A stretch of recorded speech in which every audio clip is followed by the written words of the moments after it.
Good morning, my dear students.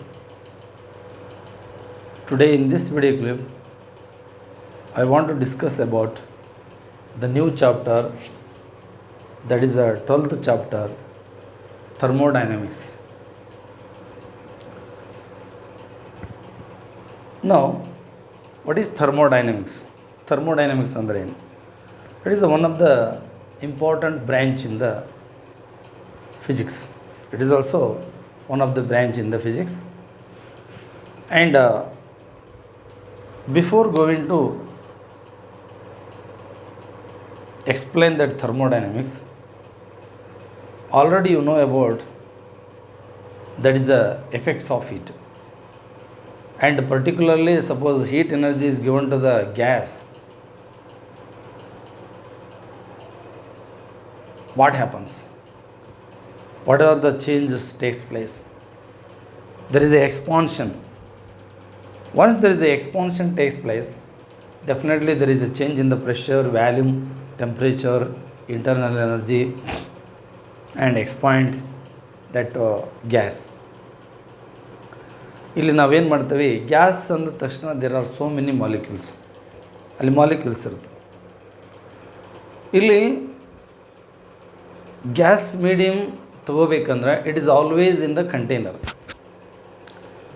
Gas is always, you take a certain amount of gas, how to take that is a system it contain the gas.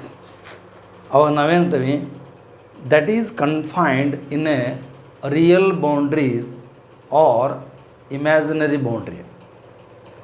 System andra that confined the gas in the within the real boundary or imaginary boundary.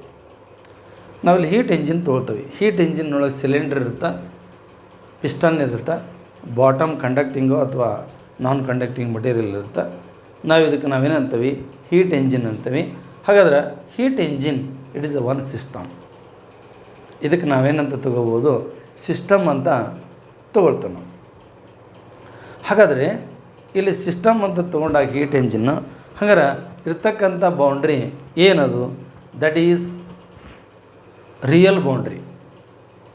ಅಲ್ಲಿ ತೊಗೊಳ್ತಕ್ಕಂಥದ್ದು ನಾವೇನು ಹೇಳ್ತೇವೆ ಅಂತಂದರೆ, ಅಲ್ಲಿ ಬರ್ತಕ್ಕಂಥದ್ದು real boundary ಅಂತ ಹೇಳ್ತೇವೆ ನಾವು. ಇದಕ್ಕೆ ನಾವು ಥರ್ಮೋಡೈನಾಮಿಕಲ್ ಸಿಸ್ಟಮ್ ಅಂತ ಹೇಳ್ತೇವೆ ನಾವು.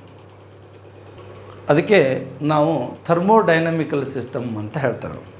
ಹಾಗಾದರೆ ಥರ್ಮೋಡೈನಾಮಿಕಲ್ ಸಿಸ್ಟಮ್ ಅಂದ್ರೇನು, certain amount of gas confined in a real boundary R imaginary boundary, that is called thermodynamical system. ಅದಕ್ಕೆ ನಾವು ಥರ್ಮೋಡೈನಾಮಿಕಲ್ ಸಿಸ್ಟಮ್ ಅಂತ ಹೇಳ್ತೇವೆ ನಾವು. ಹಾಗಾದ್ರೆ ಥರ್ಮೋಡೈನಾಮಿಕ್ಸ್ ಅಂದ್ರೇನು, it deals with the study of heat energy, temperature and conversion of the heat energy into mechanical work or mechanical work into heat energy. This is called thermodynamics. ಇದಕ್ಕೆ ನಾವೇನಂತೀವಿ, thermodynamics ಅಂತ ಹೇಳ್ತೇವೆ. In the case of thermodynamics, you observe the macroscopic quantities and microscopic ಅಂತ ಹೇಳ್ತೇವೆ. ನಾವಿಲ್ಲಿ microscopic ಅಂದ್ರೆ each and every molecule size, mass, energy ಹೀಗೆಲ್ಲ ತೊಗೊಳ್ತಾ ಹೋದಾಗ ನಾವು ಅದಕ್ಕೆ ಮೈಕ್ರೋಸ್ಕೋಪಿಕ್ ಅಂತ ಹೇಳ್ತೇವೆ. ಕಂಪ್ಲೀಟ್ ಒಂದು ಸಿಸ್ಟಮ್ ತೊಗೊಂಡು ಅದರಲ್ಲಿರೋ ಪ್ರೆಷರು, ವ್ಯಾಲ್ಯೂಮು, ಟೆಂಪ್ರೇಚರು, ಎನರ್ಜಿ ಇದು ಸ್ಟಡಿ ಮಾಡೋದಕ್ಕೆ ಮ್ಯಾಕ್ರೋಸ್ಕೋಪಿಕ್ ಅಂತ ಹೇಳ್ತೇವೆ. No the thermodynamics is always explain with the help of that is the macroscopic quantities. Macroscopic ಅಂದರೆ ಬಹು ದೊಡ್ಡ ಪ್ರಮಾಣದಲ್ಲಿರ್ತಕ್ಕಂಥದ್ದು ಅಂತ. ಅಲ್ಲಿ pressure, volume, temperature, internal energy, entropy ಇವೆಲ್ಲಕ್ಕೂ ನಾವೇನಂತ ಹೇಳ್ತೀವಿ, ಮ್ಯಾಕ್ರೋಸ್ಕೋಪಿಕ್ ಕ್ವಾಂಟಿಟೀಸ್ ಅಂತ ಹೇಳ್ತೇವೆ. ಹಾಗಾದ್ರೆ ಮೈಕ್ರೋಸ್ಕೋಪಿಕ್ ಕ್ವಾಂಟಿಟೀಸ್ ವಿಚಾರ ಬರಲ್ಲ, ನಾವು ಡೀಪ್ ಆದಾಗ ಹೋದಾಗ ಅದನ್ನೂ ಕೌಂಟ್ ಮಾಡ್ತೀವಿ. ಮೈಕ್ರೋಸ್ಕೋಪಿಕ್ ಕ್ವಾಂಟಿಟೀಸ್ ಅಂದರೆ each and every degrees of freedom, molecule degrees of freedom, whatever the internal energy, whatever the kinetic energy, whatever the energy possessed by the rotation motion of the molecule, ಇದೆಲ್ಲ ತೊಗೊಂಡೋದಕ್ಕೆ ನಾವು microscopic ಅಂತ word ಹೇಳ್ತೇವೆ ನಾವು. Macroscopic ಅಂದರೆ ದೊಡ್ಡದಾಗಿರ್ತಕ್ಕಂಥದ್ದು. ನಾವು ಇದಕ್ಕೆ thermodynamical system ಅಂದರೆ it is a gas medium bounded by the that is the real boundary R imaginary boundary. Imaginary boundary, ನಾವು ರಿಯಲ್ ಬೌಂಡ್ರಿ ಅಂದರೆ ಹೀಟ್ ಎಂಜಿನ್ ತೊಗೊಳ್ತೀವಿ. ಪರ್ಟಿಕ್ಯುಲರ್ ಆಗಿ ಥರ್ಮೋಡೈನಮಿಕ್ಸ್ನೊಳಗೆ ಹೀಟ್ ಎಂಜಿನ್ ತೊಗೊಂಡು ಹೇಳೋದು ನಾವು, ಹೀಟ್ ಎಂಜಿನ್ ತೊಗೊಳ್ತೀವಿ. ಹಾಗಾದ್ರೆ ಇಮ್ಯಾಜಿನರಿ ಬೌಂಡ್ರಿ ಅಂದರೆ ಏನು ರೀ? ನಾವು ಅಟ್ಮಾಸ್ಫಿಯರ್ ಬೇರೆ ಬೇರೆ ನಾವು ಪಾರ್ಟ್ ಮಾಡ್ಕೊತೇವೆ. ಟ್ರೋಫೋಸ್ಫಿಯರ್ ಅಂತ ಮಾಡ್ತೇವೆ ನಾವು, ಓಝೋನ್ ಲೇಯರು, ಹಿಂಗೆ ಬೇರೆ ಬೇರೆ ಬೇರೆ ಬೇರೆ ತೊಗೊಳ್ತೇವೆ. ಅಯೋನೋಸ್ಫಿಯರ್ ಅಂತ ಕೊನೆಗೆ ತೊಗೊಳ್ತೀವಿ. ಇದು ಇಮ್ಯಾಜಿನರಿ ಬೌಂಡ್ರಿ, ರಿಯಲ್ ಬೌಂಡ್ರಿ ಇರೋದಲ್ಲ ಇಲ್ಲಿ, ಇಮ್ಯಾಜಿನರಿ ಬೌಂಡ್ರಿ. ಹೌದಾ? ಹಾಗೆ ಸಿಸ್ಟಮ್ ಅಂತ ಹೇಳ್ದೆ. What are the thermodynamical variables? In the case of thermodynamic process, now we explain the working of the thermodynamical system with the help of that is the few variables. That variables are called thermodynamical variables. The state of the any thermodynamical system is always expressed in terms of that variables, thermodynamical variables. Mainly this is pressure, volume, temperature and internal energy. ಯಾವುದೇ ಒಂದು ಥರ್ಮೋಡೈನಮಿಕಲ್ ಸಿಸ್ಟಮದ್ದು state ನಾವು express ಮಾಡ್ಬೇಕಂದ್ರೆ ಅಥವಾ ಅದ್ರ working explain ಮಾಡಬೇಕಂದ್ರೆ ನಾವು ಕೆಲವೊಂದು variables ತೊಗೊಂಡು ನಾವು ಹೇಳ್ತಾ ಹೋಗ್ತೇವೆ. ಆ ವೇರಿಯೇಬಲ್ಸ್ಗೆ ನಾವೇನಂತೀವಿ? ಥರ್ಮೋಡೈನಮಿಕಲ್ ವೇರಿಯೇಬಲ್ಸ್ ಅಂತ ಹೇಳ್ತೀವಿ. ಅದ್ರಾಗ ಮೇನ್ ಎಕ್ಸಾಂಪಲ್ ಅಂದ್ರೆ ಪ್ರೆಷರ್, ವ್ಯಾಲ್ಯೂಮು, ಟೆಂಪ್ರೇಚರು ಮತ್ತು ಇಂಟರ್ನಲ್ ಎನರ್ಜಿ, ಇವು ಮೇನ್ ತೊಗೊಳ್ತೀವಿ ನಾವು. ವರ್ಕ್ ಡನ್ನು ಬರುತ್ತೆ next. These are used to be thermodynamical variables. Thermodynamical ವೇರಿಯೇಬಲ್ಸ್ನಲ್ಲಿ ಮತ್ತು ನಾವು ಇಲ್ಲಿ ಎರಡು ಟೈಪ್ ತೊಗೊಳ್ತೀವಿ. ಒಂದು ಇಂಟೆನ್ಸಿವ್ ವೇರಿಯೇಬಲ್ಸು, ಇನ್ನೊಂದು ಎಕ್ಸ್ಟೆನ್ಸಿವ್ ವೇರಿಯೇಬಲ್ಸ್. ಏನು? ಇಂಟೆನ್ಸಿವ್ ವೇರಿಯೇಬಲ್ಸು ಆ್ಯಂಡ್ ಇನ್ನೊಂದು ಎಕ್ಸ್ಟೆನ್ಸಿವ್ ವೇರಿಯೇಬಲ್ಸ್ ಅಂತ ಹೇಳ್ತಾನೆ. ಹಾಗಾದರೆ ಇಂಟೆನ್ಸಿವ್ ವೇರಿಯೇಬಲ್ಸ್ ಅಂದ್ರೆ ಏನು? The thermodynamical variables which are independent of the size of the system. Size ಮೇಲೆ ಡಿಪೆಂಡ್ ಇರಲ್ಲ. ಆ ಸಿಸ್ಟಮ್ ಎಷ್ಟಾರ ಇರಲಿ, ದೊಡ್ಡದಿರಲಿ ಚಿಕ್ಕದಿರಲಿ, ದೊಡ್ಡದಿರಲಿ ಚಿಕ್ಕದಿರಲಿ, ಎಷ್ಟಾರ ಇರಲಿ, ಬಟ್ ಸೈಜ್ ಮೇಲೆ ಡಿಪೆಂಡ್ ಇರಲ್ಲ. ಅಂದರೆ ಒಳಗಡೆ ಆಗ್ತಕ್ಕಂಥ ಕ್ರಿಯೆ. ಅದಕ್ಕೆ example temperature, pressure, specific heat capacity, ಇವು ಮೇನ್ ಎಕ್ಸಾಂಪಲ್ಸ್. ಏನು? These are you said to be independent of the size of the system, therefore they are said to be intensive variables. ಇದಕ್ಕೆ ನಾವು ಇಂಟೆನ್ಸಿವ್ ವೇರಿಯೇಬಲ್ಸ್ ಅಂತ ಹೇಳ್ತೇವೆ. ಅದು ಥರ್ಮೋಡೈನಮಿಕಲ್ variables ಅಂತ. ಒಂದು temperature, ಇನ್ನೊಂದು ಪ್ರೆಷರು, ಇನ್ನೊಂದು specific heat capacity. Specific heat capacity ನಾನು ಶಾರ್ಟ್ ಫಾರ್ಮ್ನೇ ಬರ್ತಾನೆ. ಸ್ಪೆಸಿಫಿಕ್ ಹೀಟ್ ಕೆಪಾಸಿಟಿ ಒಂದು ಮೆಟೀರಿಯಲಿಂದ ಇನ್ನೊಂದು ಮೆಟೀರಿಯಲ್ ಚೇಂಜ್ ಇರ್ತೈತಿ. ಅಷ್ಟೇ ಅಲ್ಲ, ಒಂದು ಗ್ಯಾಸ್ ಮೀಡಿಯಮ್ನಿಂದ ಇನ್ನೊಂದು ಗ್ಯಾಸ್ ಮೀಡಿಯಮ್ಗೆ ಸ್ಪೆಸಿಫಿಕ್ ಹೀಟ್ ಕೆಪಾಸಿಟಿ ಚೇಂಜ್ ಇರ್ತದೆ. ಮೋಲಾರ್ ಸ್ಪೆಸಿಫಿಕ್ ಹೀಟ್ ಕೂಡ ಚೇಂಜ್ ಇರ್ತೈತೆ. ಯಾಕೆ ಹೇಳ್ರಿ? ಈ ನಿಯಾನ್ ತೊಗೊಳ್ರಿ, ಆರ್ಗಾನ್ ತೊಗೊಳ್ರಿ, ಮತ್ತು ಯಾವುದೋ ಆಕ್ಸಿಜನ್ ತೊಗೊಳ್ರಿ, ನೈಟ್ರೋಜನ್ ತೊಗೊಳ್ರಿ, ಹೀಗೆ ಬೇರೆ ಬೇರೆ ಗ್ಯಾಸ್ ತೊಗೊಂಡ್ರೆ ಬೇರೆ ಬೇರೆ ಇರ್ತೈತಿ. ಯಾವುದೋ ಸ್ಪೆಸಿಫಿಕ್ ಹೀಟ್ ಕೆಪಾಸಿಟಿ. ಇವು ಇಂಟೆನ್ಸಿವ್ ವೇರಿಯೇಬಲ್ಸ್. ಇವು ಸೈಜ್ ಇಷ್ಟಿದ್ರೆ ಇರಬೇಕು, ಜಾಸ್ತಿ ಇರಬೇಕು, ಇಷ್ಟ ಇದ್ದರೆ ಜಾಸ್ತಿ ಇರಬೇಕು, ಸೈಜ್ ಮೇಲೆ ಡಿಪೆಂಡ್ ಇರೋಲ್ಲ. The thermodynamical variables which are depends on the size of the system. Size of the system ಮೇಲೆ ಡಿಪೆಂಡ್ ಇದ್ದರೆ ಅವಕ್ಕೆ ನಾವು ಎಕ್ಸ್ಟೆನ್ಸಿವ್ ವೇರಿಯೇಬಲ್ಸ್ ಅಂತ ಹೇಳ್ತಾವೆ. ನಾವು ಥರ್ಮೋಡೈನಮಿಕ್ಸ್ ಸ್ಟಡಿ ಮಾಡಬೇಕಾದ್ರೆ ಕೆಲವೊಂದಲ್ಲಿ ಇಂಟೆನ್ಸಿವ್ ವೇರಿಯೇಬಲ್ಸು ಬರ್ತಾವೆ, ಎಕ್ಸ್ಟೆನ್ಸಿವ್ ವೇರಿಯೇಬಲ್ಸು ಬರ್ತಾವೆ. ಇಲ್ಲಿ ಎಕ್ಸ್ಟೆನ್ಸಿವ್ ವೇರಿಯೇಬಲ್ಸ್ ಅಂದ್ರೆ ವ್ಯಾಲ್ಯೂಮ್ ಜಾಸ್ತಿ ಇದ್ದರೆ ಸೈಜ್ ಜಾಸ್ತಿ ಇದ್ದಂಗೆ. Energy, entropy, heat capacity. Specific heat capacity ಬೇರೆ, ಹೀಟ್ ಕೆಪಾಸಿಟಿ ಬೇರೆ. ಮಾಸ್ ಮೇಲೆ ಡಿಪೆಂಡ್ ಇರ್ತೈತಿ ಯಾವುದು? Heat capacity. Specific heat mass ಮೇಲೆ ಡಿಪೆಂಡ್ ಇರೋಲ್ಲ, ಇದು ಮಾಸ್ ಮೇಲೆ ಡಿಪೆಂಡ್ ಇರ್ತೈತಿ. ಮಾಸ್ ಜಾಸ್ತಿ ಇರ್ತಂದ್ರೆ ಹೀಟ್ ಕೆಪಾಸಿಟಿ ಜಾಸ್ತಿ ಇರ್ತೈತಿ. ಕೆಲವೊಂದು ಹತ್ತಿರ ಇದಕ್ಕೆ ನಾವೇನು ಬರ್ತೀವಿ? ಹೀಟ್ ಕೆಪಾಸಿಟಿಗೆ ಥರ್ಮಲ್ ಕೆಪಾಸಿಟಿ ಅಂತಲೂ ಹೇಳ್ತೀವಿ ನಾವು. ಇದಕ್ಕೆ ಅಂತೀವಿ ಥರ್ಮಲ್ ಕೆಪಾಸಿಟಿ ಅಂತಲೂ ಹೇಳ್ತೀವಿ. ಅದಕ್ಕೆ ಹೀಟ್ ಕೆಪಾಸಿಟಿ ಅಂದ್ರೆ ಹೀಟ್ ಕೆಪಾಸಿಟಿ ಏನು ಬರ್ತದೆ ಹೇಳ್ರಿ? S = m × C ಬರ್ತದೆ. m ಅಂದ್ರೆ ಮಾಸ್ ಆಫ್ ದಿ ಸಬ್ಸ್ಟನ್ಸು, C ಅಂದರೆ ಅದರ ಸ್ಪೆಸಿಫಿಕ್ ಹೀಟ್, ಹೀಗೆ ಬರ್ತದೆ. ಆಮೇಲೆ enthalpy. These are the extensive variables. ಇವಕ್ಕೆ ನಾವೇನಂತ ಹೇಳ್ತೀವಿ? ಎಕ್ಸ್ಟೆನ್ಸಿವ್ ವೇರಿಯೇಬಲ್ಸ್ ಅಂತ ನಾವು ತೊಗೊಳ್ತೀವಿ. ಇವಾಗಿಲ್ಲಿ ಯಾವುದೇ ಒಂದು ಥರ್ಮೋಡೈನಮಿಕ್ ಸಿಸ್ಟಮ್ ನಾವು ಎಕ್ಸ್ಪ್ಲೈನ್ ಮಾಡ್ಬೇಕಂದ್ರೆ ಅದರದ್ದು ಪ್ರೊಸೆಸ್ ನಾವು ಎಕ್ಸ್ಪ್ಲೇನ್ ಮಾಡ್ಬೇಕಂದ್ರೆ ಅದು ಪ್ರೊಸೆಸ್ ನಡೆದಾಗ ಹೇಳಬೇಕು ಅಂದರೆ ನಾವು always explain with the help of thermodynamical variables. Yes, thermodynamical equilibrium ಅಂದರೆ ಏನು? What is the meaning of thermodynamical equilibrium? Thermodynamical equilibrium ಅಂದರೆ ಏನು? ಅದರೊಳಗೆ ಭಾಳ 3 ಇಂಪಾರ್ಟೆಂಟ್ ಪಾಯಿಂಟ್ ಬರ್ತಾವೆ. ಏನು? Mechanical equilibrium, chemical equilibrium, thermal equilibrium ಅಂತ ಹೇಳಿ ಪ್ರತಿಯೊಂದು ಸಿಸ್ಟಮ್ಗೆ ನಾವು ಇಲ್ಲಿ ಹೇಳ್ತಾನೆ. ಈಗ ನಾನೇನು ಮಾಡ್ತೀನಿ, ಒಂದು ಹೀಟ್ ಎಂಜಿನ್ ತೊಗೊಳ್ತಾನೆ. ಹೀಟ್ ಎಂಜಿನ್ ಏನದು? Thermodynamic system. ಹೀಟ್ ಎಂಜಿನ್ ಹೇಗಿರ್ತದೆ? ಹೀಗೆ 2 ವಾಲ್ ಇರ್ತದೆ, ಒಂದು ಬಾಟಮ್ ಇರ್ತದೆ. ಆಮೇಲೆ ಕೆಲವೊಂದು ಪ್ರೊಸೆಸ್ ನಡೆದಾಗ bottom of the cylinder conducting material ಇರ್ತದೆ. ಕೆಲವೊಂದು ಪ್ರೊಸೆಸ್ ನಡೆದಾಗ bottom of the cylinder bad conductor ಇರ್ತದೆ. And one more, that is the frictionless piston. ಇದಕ್ಕೆ ಬೌಂಡ್ರಿ ಅಂತದ ರಿಯಲ್ ಬೌಂಡ್ರಿ ಅದ. ಇದೆಲ್ಲ ರಿಯಲ್ ಬೌಂಡ್ರಿ. ಇಲ್ಲಿ ಒಳಗಡೆ ಏನಿರ್ತದೆ? ಗ್ಯಾಸ್ ಇರ್ತದೆ. ಹಾಗಾದ್ರೆ ಮೆಕ್ಯಾನಿಕಲ್ ಇಕ್ವಿಲಿಬ್ರಿಯಮ್ ಅಂದ್ರೆ ಏನು? What is the meaning of chemical equilibrium? What is the meaning of thermal equilibrium? Mechanical equilibrium ಅಂದ್ರೇನು? ಕೆಮಿಕಲ್ ಇಕ್ವಿಲಿಬ್ರಿಯಮ್ ಅಂದ್ರೇನು? ಥರ್ಮಲ್ ಇಕ್ವಿಲಿಬ್ರಿಯಮ್ ಅಂದ್ರೇನು? ಥರ್ಮೋಡೈನಮಿಕ್ ಇಕ್ವಿಲಿಬ್ರಿಯಮ್ ಅಂದ್ರೇನು? There is no unbalanced force between the piston and the surrounding. ಅಂದರೆ ಹೊರಗಡೆಯಿಂದನೂ ಇದ್ರ ಮೇಲೆ force ಇರಬಾರ್ದು, ಈ ಪಿಸ್ಟನ್ನಿಂದ ಹೊರಗಡೆ ಸರೌಂಡಿಂಗಿಗೆ ಫೋರ್ಸ್ ಇರಬಾರ್ದು. There is no unbalanced force. ಈಗ ಅನ್ಬ್ಯಾಲೆನ್ಸ್ಡ್ ಫೋರ್ಸ್ ಇರಬಾರ್ದು. ಬ್ಯಾಲೆನ್ಸ್ಡ್ ಇರವಲ್ದು. ಬ್ಯಾಲೆನ್ಸ್ಡ್ ಇತ್ತು ಅಂದ್ರೆ ಇದು ಎಷ್ಟು ಒತ್ತಡ ಹಾಕ್ತಿರ್ತದೆ, ಇದರಿಂದನೂ ಒತ್ತಡ ಅಷ್ಟೇ ಇರ್ತದೆ, ಸುಮ್ಮನೆ ನಿಂತಿರ್ತದೆ ಅಷ್ಟೇ. There is no unbalanced force between the system and the surrounding and the system, the piston. No, this is called mechanical equilibrium. ಇದಕ್ಕೆ ನಾವೇನಂತ ಹೇಳ್ತೀವಿ? ಮೆಕ್ಯಾನಿಕಲ್ ಇಕ್ವಿಲಿಬ್ರಿಯಮ್ ಅಂತ ಹೇಳ್ತಾನೆ. ಸರೌಂಡಿಂಗ್ದ ಇದ್ರ ಮೇಲೇನೂ ಫೋರ್ಸ್ ಇರಲ್ಲ, ಇದರಿಂದ ಸರೌಂಡಿಂಗಿಗೂ ಫೋರ್ಸ್ ಇರಲ್ಲ. ಹಾಗಿದ್ದಾಗ ನಾವೇನಂತೇವೆ? ಇದಕ್ಕೆ ಮೆಕ್ಯಾನಿಕಲ್ ಇಕ್ವಿಲಿಬ್ರಿಯಮ್ ಇದೆ ಅಂತ ಹೇಳ್ತಾನೆ. No, chemical equilibrium. Everywhere in the system, anywhere, the chemical composition is same. ಎಲ್ಲಿ ತೊಗೊಂಡ್ರು ಕೆಮಿಕಲ್ ಕಾಂಪೋಸಿಷನ್ನು ಒಂದೇ ಥರ ಇರಬೇಕು. ಎಲ್ಲಾರ ನೋಡ್ರಿ, ಈ ಪಾರ್ಟ್ ತೊಗೊಳ್ರಿ, ಈ ಪಾರ್ಟ್ ತೊಗೊಳ್ರಿ, ಈ ಪಾರ್ಟ್ ಯಾವ ಪಾರ್ಟ್ ತೊಗೊಂಡ್ರು ಏನಿರಬೇಕು?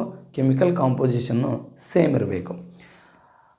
Everywhere the chemical composition is same inside the system, then the system is set to be chemical equilibrium. ಅದಕ್ಕೆ ನಾವು ಕೆಮಿಕಲ್ ಇಕ್ವಿಲಿಬ್ರಿಯಮ್ ಅದ ಅಂತ ಹೇಳ್ತಾವೆ. And then thermal equilibrium. Everywhere the temperature of the gas or temperature of the system is equal to temperature of the surrounding. Everywhere the temperature is the same. Now then that thermodynamical system is, that is thermal equilibrium. ಎಲ್ಲಿ ನೋಡಿದರೂ temperature same ಇರಬೇಕು ಮತ್ತು ಅದು surrounding equal ಇರಬೇಕು. ಹಾಗಿತ್ತು ಅಂದಾಗ ಅದಕ್ಕೆ ನಾವೇನಂತೀವಿ? Thermal equilibrium ಇದೆ ಅಂತ ಹೇಳ್ತಾವೆ. ಇಸ್ ದಿ thermal equilibrium ಇದೆ. Now very important point, you come to the point, that is thermodynamical equilibrium. In the given system, it is mechanical equilibrium, it is the chemical equilibrium and thermal equilibrium. Then the system is thermodynamic equilibrium. ಅದು system mechanical equilibrium ಇರಬೇಕು, chemical equilibrium ಇರಬೇಕು, thermal equilibrium ಇರಬೇಕು. 3 equilibrium ಏನಾಗಬೇಕು? Satisfy ಆಗಬೇಕು. ಅವಾಗ ಅದಕ್ಕೆ ನಾವೇನಂತ ಹೇಳ್ತೀವಿ? ಇಟ್ ಈಸ್ ಥರ್ಮೋಡೈನಾಮಿಕಲ್ ಇಕ್ವಿಲಿಬ್ರಿಯಮ್ ಅಂತ ಹೇಳ್ತಾನೆ. ಅದು ಮೆಕ್ಯಾನಿಕಲ್ ಇಕ್ವಿಲಿಬ್ರಿಯಮ್ ಇರಬೇಕು, ಕೆಮಿಕಲ್ ಇಕ್ವಿಲಿಬ್ರಿಯಮ್ ಇರಬೇಕು, ಥರ್ಮಲ್ ಇಕ್ವಿಲಿಬ್ರಿಯಮ್ ಇರಬೇಕು. ಅಂದಾಗ ಅದಕ್ಕೆ ನಾವೇನಂತೀವಿ? This is set be thermodynamical equilibrium ಅಥವಾ ಥರ್ಮೋಡೈನಾಮಿಕ್ ಇಕ್ವಿಲಿಬ್ರಿಯಮ್ ಅಂತ ಹೇಳ್ತಾನೆ. Now equation of the state. What is the equation of the state? Any state of the system you always expressed in the form of equation with the help of thermodynamical variables. This is called equation of the state.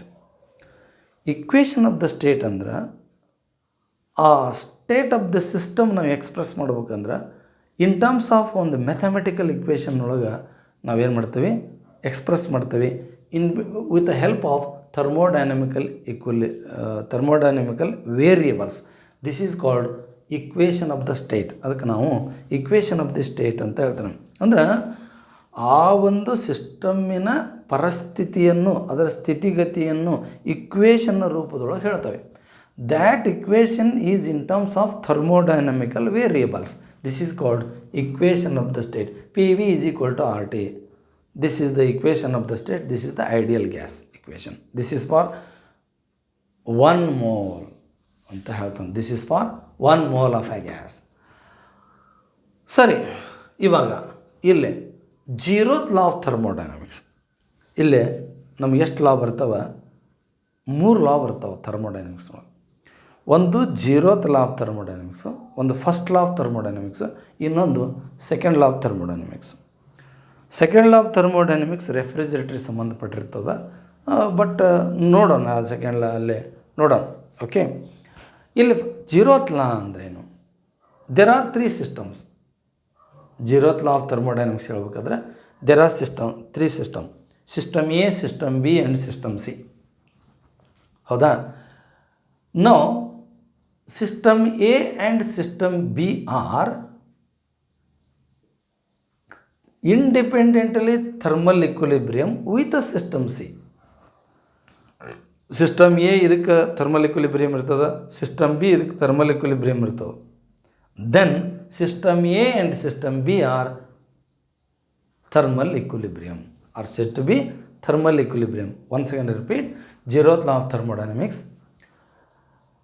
The two systems, system A and system B, are independently thermal equilibrium with the system C.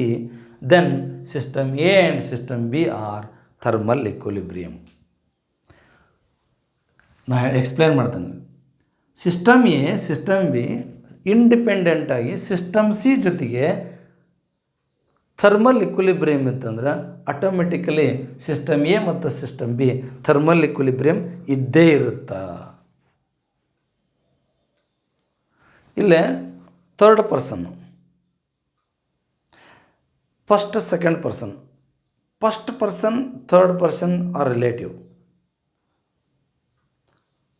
Third person and second person are relative.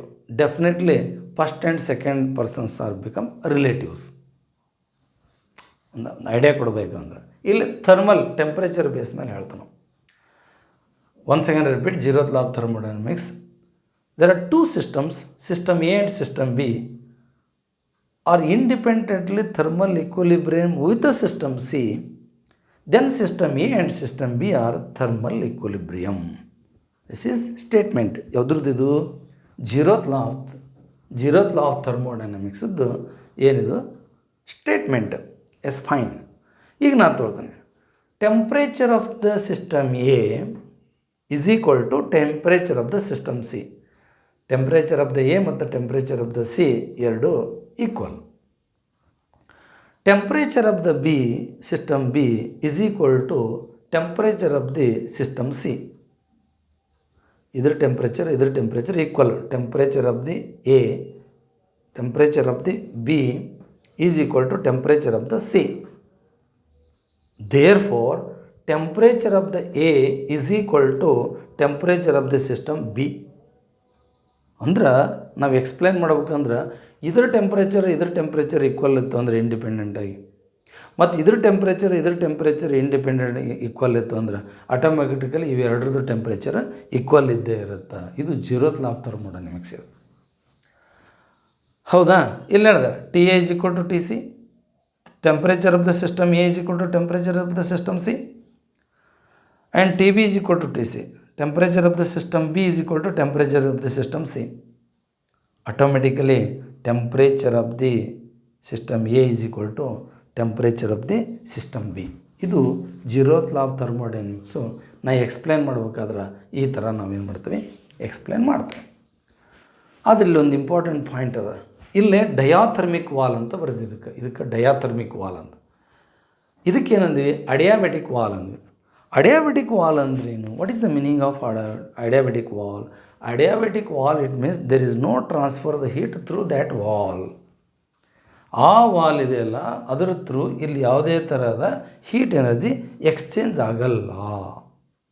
No diathermic wall ಅಂದ್ರೇನು? Diathermic wall it means there is a exchange of heat between the two systems through that wall. Diathermic wall ಅಂದ್ರೆ heat energy ಆ wall through exchange ಆಗುತ್ತೆ. Adiabatic wall ಅಂದ್ರೆ ಯಾವುದೇ ಕಾರಣಕ್ಕೂ heat energy ಆ wall ಮುಖಾಂತರ exchange ಆಗಲ್ಲ. There is no exchange of heat between A and B, but there is a exchange of the heat between A and C and B and C independently. Okay, ನಾವು zeroth law of thermodynamics explain ಮಾಡ್ಬೇಕಂದ್ರೆ ನಾವೇನು ಮಾಡ್ಬೇಕಲ್ಲೇ ಕೇರ್ಫುಲ್ಲಾಗಿ ತಗೊಳ್ಬೇಕು. Okay, what is heat, what is internal energy, what is work? ಇಲ್ಲಿ heat ಅಂದ್ರೇನು, internal energy ಅಂದ್ರೇನು, work ಅಂದ್ರೇನು? ಥರ್ಮೋಡೈನಮಿಕ್ಸ್ ನಾವು ಸ್ಟಡಿ ಮಾಡ್ಬೇಕಾದ್ರೆ ಈ ಮೂರು ಕ್ವಾಂಟಿಟೀಸು ಭಾಳ ಇಂಪಾರ್ಟೆಂಟು. ಒಂದು ಹೀಟು, ಒಂದು ಇಂಟರ್ನಲ್ ಎನರ್ಜಿ, ಇನ್ನೊಂದು ವರ್ಕ್. ಹೀಟ್ ಅಂದ್ರೇನು? It is the form of energy, it is transfer from one system to another system, one body to another body when there is a difference in the temperature. Suppose heat energy ಕೊಡ್ತಾವೋ ಅಥವಾ ತಗೊಳ್ತಾವೋ ಸಿಸ್ಟಮ್ನಿಂದ, ಆ heat energy ಯಾವಾಗಲೂ ಕ್ಯೂದಿಂದ represent ಮಾಡ್ತೀವಿ, ಇಲ್ಲ D ಕ್ಯೂದಿಂದ representation ಮಾಡ್ತೀವಿ. Q ಅಥವಾ ಡಿ ಕ್ಯೂ. ಮತ್ತು ಎಸ್ ಐ ಯೂನಿಟು ಜೌಲ್. ಹಾಗಾದರೆ ಇಂಟರ್ನಲ್ ಎನರ್ಜಿ ಬರೋಣ. Internal energy of the system ಅಂದ್ರೇನು? It is the algebraic sum of the kinetic energy and the potential energy of all the molecules inside the system. This is called internal energy of the system. Internal energy of the system andre it is the algebraic sum of the kinetic energy and potential energy of all molecules inside the system. This is called internal energy. Internal energy it is represented by U or D U. ಯುದಿಂದ representation ಮಾಡ್ತೇವೆ, ಇಲ್ಲ ಅಂತಂದ್ರೆ D ಯುದಿಂದ representation ಮಾಡ್ತಾನೆ. U total energy ಆಗ್ತೈತಿ, D U ಅಂದ್ರೆ whatever the change in the internal energy ಅಂತ consider ಆಗ್ತೈತಿ. ಸರಿ, ವರ್ಕ್ ಅಂತ. ವರ್ಕ್ ಏನು ವರ್ಕ್ ಇದು? ಈಗ ಒಂದು ಸಿಸ್ಟಮ್ ಆಯ್ತಪ್ಪ, ಇದು ಸಿಸ್ಟಮ್ ಅದ, ಇದರೊಳಗೆ ಗ್ಯಾಸ್ ಅದ. ಇವಾಗಿದು ಎಕ್ಸ್ಪ್ಯಾಂಡ್ ಆಯ್ತು ಅಂತ ತಿಳ್ಕೊ. ಪಿಸ್ಟನ್ನ ನಾವು ಫ್ರೀ ಬಿಟ್ಟರೆ ಹಿಂಗೆ ಮೂವ್ ಆಕತಿ. ಆ ಮೂವ್ ಆದಾಗ ಏನಾಗತ್ತೆ, ಅದು ಇಲ್ಲಿ ಎಕ್ಸ್ಪಾನ್ಷನ್ ಆಗೋದಕ್ಕೆ ಇದು ಒಂದು ಮೂವ್ ಆದರೆ ಎಕ್ಸ್ಪಾಂಡ್ ಆಗೋಕೆ ಅವಕಾಶ ಮಾಡಿಕೊಡ್ತದೆ. ಅದು ಅವಾಗ ಏನಾಕತಿ, ಮೂವ್ ಆಕತಿ. ಮೂವ್ ಆದಾಗ ಏನಾಕತಿ, ವರ್ಕ್ ಡನ್ ಆಕತಿ. When during supply the heat energy are removing the heat energy, that is a work is done by the system are on the system. Therefore that work is represented by W.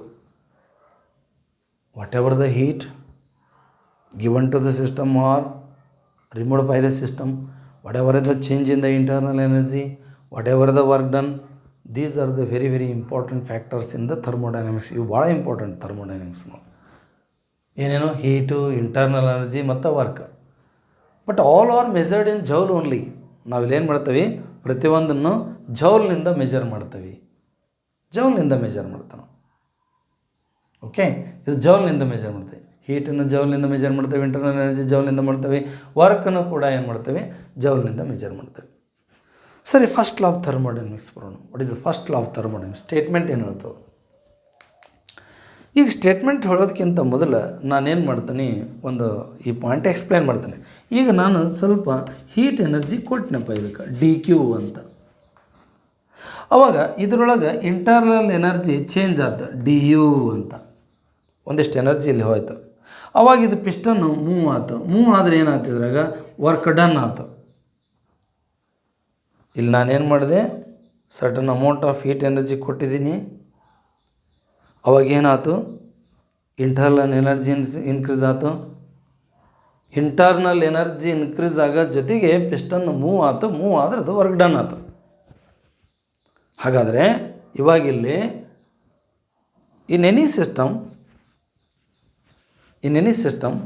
the amount of heat energy given to the system is equal to sum of the internal energy, change in energy, change in the internal energy and work done. It follows the law of conservation of energy. First law of thermodynamics, it follows the law of conservation of energy. ನಾನೀಗ 10 joule amount of heat energy ಕೊಟ್ಟೆ. ಅದೇನದು, T Q ಅದು. ಅದರೊಳಗೆ ಒಂದು 7 joule heat energy internal energy increase ಆಗ್ಲಿಕ್ಕೆ ಹೋಯ್ತು, ಮತ್ತು remaining 3 joule ಏನಾಯ್ತು, ವರ್ಕ್ ಡನ್ ಆಯಿತು. ಹಂಗಾರೆ ಇಂಟರ್ನಲ್ ಎನರ್ಜಿ ಇನ್ಕ್ರೀಸ್ ಆಗಿದ್ದು, ವರ್ಕ್ ಡನ್ ಆಗಿದ್ದು ಕೂಡಿಸಿದ್ರೆ ಕೊಟ್ಟಿರ್ತಕ್ಕಂಥ ಎನರ್ಜಿ ಸಿಗ್ತದೆ. 10 joule is equal to 7 joule plus 3 joule. 7 joule is the amount of heat energy is utilized to increase the internal energy. And work is done, that is a 3 joule. Then sum of this change in the internal energy and work done is equal to amount of given heat energy ಅಂತ ಹೇಳ್ತೀವಿ. It is based on what you take here, based on law of conservation of energy. Once again repeat, first law of thermodynamics, it states that the amount of heat energy is given to the system is equal to sum of the change in the internal energy and the work done. Okay, ಆಮೇಲೆ ಇದನ್ನೇನು ಮಾಡೋದು, D Q is equal to D U plus D W. ಅಂದರೆ ಎಲ್ಲಿ loss ಆಗಿಲ್ಲ, ಒಂದಿಷ್ಟು internal energy increase ಆಗಕ್ಕೆ ಹೋಯ್ತು, ಒಂದಿಷ್ಟು ವರ್ಕ್ ಡನ್ ಆಯಿತು. ಒಟ್ಟು ಟೋಟಲ್ ಎನರ್ಜಿ ಎರಡೂ ಕೂಡಿಸಿದ್ರೆ ಅಷ್ಟು ಬರ್ತೈತಿ. D W is equal to P into D V ಬರ್ತದೆ. ಇದನ್ನು ನಾವು ಎಕ್ಸ್ಪ್ಲೇನ್ ಮಾಡ್ತೇವೆ ನೆಕ್ಸ್ಟ್. ಪಿಸ್ಟನ್ ಮೂವ್ ಆದಾಗ in pressure into change in the volume ತೊಗೊಳ್ತೇವೆ. ಇದರಲ್ಲಿ pressure into change in the volume ತೊಗೊಳ್ತಾರೆ. ಸರಿ, ನಾವೇನು ಮಾಡ್ಬೋದು, ಈ ಒಂದು ಸಿಸ್ಟಮ್ನಲ್ಲಿ ಹೀಟ್ ಎನರ್ಜಿ ಕೊಡ್ಬೋದು ಅಥವಾ ರಿಮೂವ್ ಮಾಡ್ಬೋದು. Either heat energy is given to the system or removed by the system. Suppose heat energy is given to the system, ಕೊಟ್ಟೆ ಅಂತ ತಿಳ್ಕೊ, ಕೊಟ್ಟೆ. At that time system absorb the heat energy. When system absorb the heat energy, that is taken as positive. ಇವು sign conventions. ಇವು first law of ಥರ್ಮೋಡೈನಮಿಕ್ಸ್ನೊಳಗೆ ತಗೊಳ್ತಕ್ಕಂಥ sign conventions. What are the sign conventions? Suppose that system it can B absorb the heat energy, at that time it is taken as a positive. If that heat energy is rejected or lost by the system, that is taken as a negative. ಇದು negative. Reject ಆಯಿತು ಅಥವಾ loss ಆಯಿತು heat energy, ಅದನ್ನು ನಾವೇನು ಮಾಡ್ತೀವಿ, it is represented by negative. ನಾವು value negative ತೊಗೋತೀವಿ. ಇಲ್ಲಿ ಸಿಸ್ಟಮ್ ಒಳಗಡೆ ಇಂಟರ್ನಲ್ ಎನರ್ಜಿ ಇನ್ಕ್ರೀಸ್ ಆಗಬಹುದು, ಡಿಕ್ರೀಸ್ ಆಗಬಹುದು. Suppose increase in the internal energy inside the system ಒಳಗಡೆ ಇಂಟರ್ನಲ್ ಎನರ್ಜಿ ಇನ್ಕ್ರೀಸ್ ಆಯಿತು ಅಂತ ತಿಳ್ಕೊಳ್ರಿ. That is taken as a positive. D U is positive. ಅದನ್ನೇನು ಮಾಡ್ತೀವಿ ನಾವು, ಪಾಸಿಟಿವ್ ತೊಗೊಳ್ತೀವಿ ಯಾವಾಗ ಇಂಟರ್ನಲ್ ಎನರ್ಜಿ ಇನ್ಕ್ರೀಸ್ ಆದ್ರೆ. ಸಪೋಸ್ ಇಂಟರ್ನಲ್ ಎನರ್ಜಿ ಡಿಕ್ರೀಸ್ ಆಯಿತು ಅಂತ ತಿಳ್ಕೊ, ಕಡಿಮೆ ಆಯಿತು, that is taken as A negative. Once again I repeat, absorb the heat energy is taken as a positive, reject or loss the heat energy is taken as a negative, and increase the internal energy is taken as a positive, and decrease in the internal energy is taken as a negative.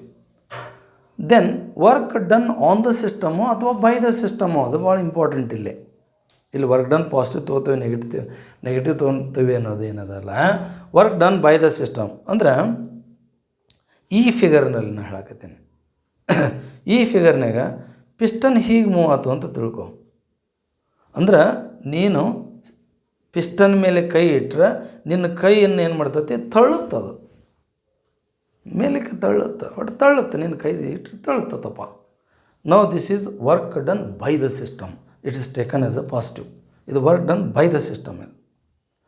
Suppose piston ಹೀಗೆ move ಆಯ್ತು, ನೀನೇನು ಮಾಡಿದೆ, ನೀನಾಗಿ press ಮಾಡಿದೆ, ಹೀಗೆ move ಆಯ್ತು, it is work done on the system. ಅವಾಗ ಏನು ಮಾಡ್ತೇವೆ, ನೆಗೆಟಿವ್ ತೊಗೋತೇವೆ.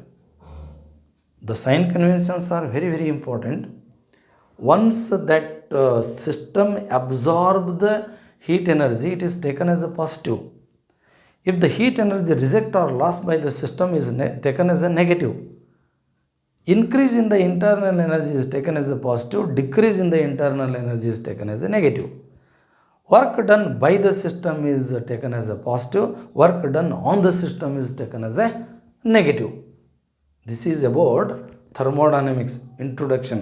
ಈ ಒಂದು ಕ್ಲಾಸಿನಲ್ಲಿ ನಾವು ಥರ್ಮೋಡೈನಮಿಕ್ಸ್ ಅಂದ್ರೇನು, ಥರ್ಮೋಡೈನಮಿಕಲ್ ವೇರಿಯೇಬಲ್ಸ್ ಅಂದ್ರೇನು, ಥರ್ಮೋಡೈನಮಿಕಲ್ ಸಿಸ್ಟಮ್ ಅಂದ್ರೇನು, ಇಂಟೆನ್ಸಿವ್ ವೇರಿಯೇಬಲ್ಸ್ ಅಂದ್ರೇನು, ಎಕ್ಸ್ಟೆನ್ಸಿವ್ ವೇರಿಯೇಬಲ್ಸ್ ಅಂದ್ರೇನು, ಥರ್ಮೋಡೈನಮಿಕಲ್ ಇಕ್ವಲಿಬ್ರಿಯಮ್ ಅಂದ್ರೇನು, ಇಕ್ವೇಷನ್ ಆಫ್ ಎ ಸ್ಟೇಟ್ ಅಂದ್ರೇನು, ಆಮೇಲೆ zeroth law of thermodynamics, statement, explanation, ಆಮೇಲೆ ಫಸ್ಟ್ ಲಾ ಆಫ್ ಥರ್ಮೋಡೈನಮಿಕ್ಸ್ ಅದರದ್ದು ಸ್ಟೇಟ್ಮೆಂಟು, ಅದರದ್ದು ಎಕ್ಸ್ಪ್ರೆಷನ್ನು ಮತ್ತು ಸೈನ್ ಕನ್ವೆನ್ಷನ್ಸು.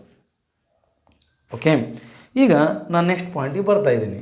ಏನದು ಒಂದು ಸಿಸ್ಟಮ್ ಅಪ್ಪ. ಸಿಸ್ಟಮ್ನೊಳಗೆ ಇಲ್ಲಿ ಏನಾಗ್ಯದ, ಪ್ರೆಷರ್ ಅದ, ವ್ಯಾಲ್ಯೂಮ್ ಅದ, ಟೆಂಪ್ರೇಚರ್ ಅದ. ಈಗ ನಾನು ಏನು ಮಾಡ್ತೀನಿ, ಇನಿಷಿಯಲಿ P1 T1 ಅಂತ ಬರಿತೇನೆ. Pressure P1, volume V1, temperature T1 ಅಂತ ಬರ್ತೇನೆ. ಇದರೊಳಗೆ ಅಟ್ಲೀಸ್ಟ್ 2 ವೇರಿಯೇಬಲ್ಸ್ ಚೇಂಜ್ ಆಯ್ತು ಅಂತ ತಿಳ್ಕೊ. 2 ವೇರಿಯೇಬಲ್ಸ್ ಚೇಂಜ್ ಆಯ್ತು ಅಂತ ತಿಳ್ಕೊ. 2 ವೇರಿಯೇಬಲ್ಸ್ ಯಾವ ಚೇಂಜ್ ಆಕನಿ, ಅವಾಗ ನಾನಿಲ್ಲೇ P2 T1 ಯಾವ ವೇರಿಯೇಬಲ್ ಚೇಂಜ್ ಆದವು, ಇಲ್ಲೇ ಪ್ರೆಷರ್ ಮತ್ತು ವ್ಯಾಲ್ಯೂಮ್ ಚೇಂಜ್ ಆಯಿತು. ಟೆಂಪ್ರೇಚರ್ ಏನಾಯ್ತು, ಕಾನ್ಸ್ಟಂಟ್ ಉಳಿತು. ಓಕೆ, ಯಾವರ 2 ವೇರಿಯೇಬಲ್ಸ್ ಸಿಸ್ಟಮ್ನೊಳಗೆ ಚೇಂಜ್ ಆದ್ರೆ ನಾವೇನಂತೀವಿ, there is a process takes place ಅಂತ. ಅಂದರೆ ಏನೋ ಒಂದು ಪ್ರೊಸೆಸ್ ನಡೀತು ಅಂತ, ಏನೋ ಒಂದು ಪ್ರೊಸೆಸ್ ನಡೀತು. ದೇರ್ ಆರ್ ಡಿಫ್ರೆಂಟ್ ಥರ್ಮೋಡೈನಮಿಕಲ್ ಪ್ರೊಸೆಸ್, ಭಾಳಷ್ಟು ಥರ್ಮೋಡೈನಮಿಕಲ್ ಪ್ರೊಸೆಸ್ ಬರ್ತಾವೆ. ಇದರೊಳಗೆ 2 ವೇರಿಯೇಬಲ್, ಅಟ್ಲೀಸ್ಟ್ 2 ವೇರಿಯೇಬಲ್ ಚೇಂಜ್ ಆಗ. ಇಲ್ಲೇನಾಯ್ತು, ಏನು ನಡೀತಿಲ್ಲ, ಇಲ್ಲಿ ಐಸೋಥರ್ಮಲ್ ಪ್ರೊಸೆಸ್ ಆಯಿತು. ಹಾಗೆ ಐಡಿಯಾಬೆಟಿಕ್ ಪ್ರೊಸೆಸ್. ಯಾವುದಾದರೂ 2 ವೇರಿಯೇಬಲ್ ಚೇಂಜ್ ಆಗ್ಬೋದು ಅಥವಾ 3 ಚೇಂಜ್ ಆಗ್ಬೋದು. 3 ಚೇಂಜ್ ಆಯಿತು ಅಂತ ತಿಳ್ಕೊ. P3 T2 3 ಚೇಂಜ್ ಆಯ್ತು. ಇಲ್ಲೊಂದು ಪ್ರೊಸೆಸ್ ನಡೀತು, ಮತ್ತೊಂದು ಪ್ರೊಸೆಸ್ ನಡೀತು, ಅಥವಾ ಸೀರೀಸ್ ಪ್ರೊಸೆಸ್ ನಡಿಬೋದು. ಒಂದು ಪ್ರೊಸೆಸ್ ಆದಮೇಲೆ ಇನ್ನೊಂದು ಆದಮೇಲೆ ಮತ್ತೊಂದು, ಹೀಗೆ ಪ್ರೊಸೆಸ್ ನಡಿಬೋದು. Whatever it may be, suppose you change any 2 thermodynamical variables in the system, the process can be takes place. ಅದರಲ್ಲಿ ಬೇರೆ ಬೇರೆ ಬರ್ತವೆ. Isothermal process, adiabatic process, isochoric process, isobaric process, cyclic process. ಹೀಗೆ ನಾವೇನು ಮಾಡ್ತೀವಿ, ಬೇರೆ ಬೇರೆ ಪ್ರೊಸೆಸ್ ತೊಗೊಳ್ತೀವಿ, ಬೇರೆ ಬೇರೆ ಪ್ರೊಸೆಸ್ ಬರ್ತವೆ. ಅವು ಒಂದೊಂದಾಗಿ ಸ್ಟಡಿ ಮಾಡ್ತಾ ಹೋಗ್ತೀವಿ. ಏನೇನದು, ಐಸೋಥರ್ಮಲ್, ಅಡಿಯಾಬೆಟಿಕ್, ಐಸೋಕಾರಿಕ್, ಐಸೋಬಾರಿಕ್ ಆ್ಯಂಡ್ ಸೈಕ್ಲಿಕ್ ಪ್ರೊಸೆಸ್. ಅಂದ್ರೆ ಪ್ರತಿಯೊಂದರೊಳಗೂ ನಾವೇನು ಹೇಳ್ತೀವಿ, ಏನು ಚೇಂಜ್ ಆಕತಿ, ಯಾವ್ದು ಕಾನ್ಸ್ಟೆಂಟ್ ಉಳಿತೈತಿ, ಹೀಗೆ ನಾವೇನು ಮಾಡ್ಕೊತಾ ತೊಗೊಳ್ತಾ ಹೋಗ್ತೀವಿ. ಒನ್ಸ್ ಸೆಕೆಂಡ್ ರಿಪೀಟ್, ಯಾವುದಾದರೂ 2 ಥರ್ಮೋಡೈನಮಿಕಲ್ ವೇರಿಯೇಬಲ್ಸ್ ಚೇಂಜ್ ಆಯಿತು ಅಂತಂದರೆ ಅಲ್ಲಿ ಪ್ರೊಸೆಸ್ ನಡೆದದ. 2 ಅಷ್ಟೇ ಚೇಂಜ್ ಆಗ್ಬೋದೇನ್ರಿ, ಮತ್ತು 3 ಚೇಂಜ್ ಆಗಲಿಕ್ಕಿಲ್ಲೇನ್ರಿ, ಆಗಬಹುದು. Okay, thank you.